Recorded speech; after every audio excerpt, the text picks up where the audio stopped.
Moving on.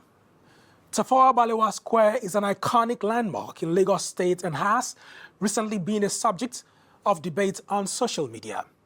Campaigners say the former Lagos race course is losing some historic elements that made it truly iconic. Vivian Oguche has the story.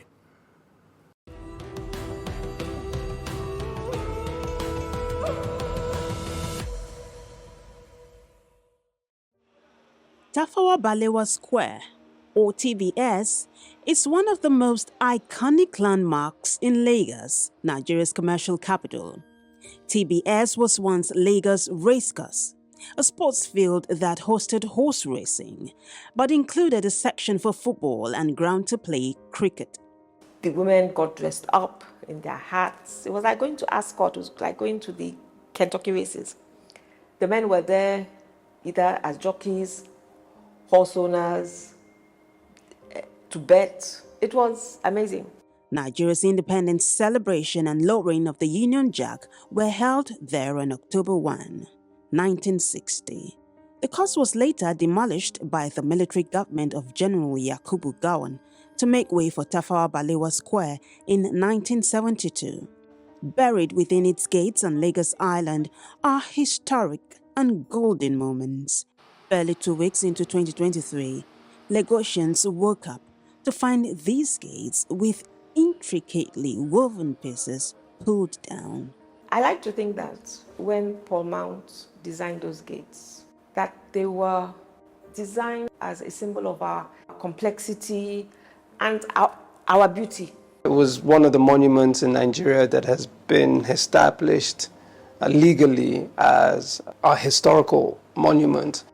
On the streets, the loss of the gates seems a bitter pill to swallow, especially for older Lagos residents. I actually started work in Ministry of Communications here in 1981. And of course, these are the places, somewhere like this and a few other places that enrich our relaxation point, historical point, heritage point. This is the one that's supposed to be there so that unborn child will witness this is independence lesson. What it does is that it distorts the story. But for younger Lagosians, the issue here is more of aesthetics. The old one in architectural design is actually, it speaks a whole lot than the new one. The old one looks more unique and very educative, while the new one looks kind of boring and childish. Although TBS originally belonged to Lagos State, it is currently on loan to the federal government. Officials from both levels of government have remained unusually silent over this issue. But activists at the forefront of preserving Nigeria's heritage have met with government officials, and a communique is suspected soon. In the meantime, 9 out of the 10 pairs of gates have been pulled down in an act this architect describes as a £20 million misadventure. I estimated each of them to be £1 million each.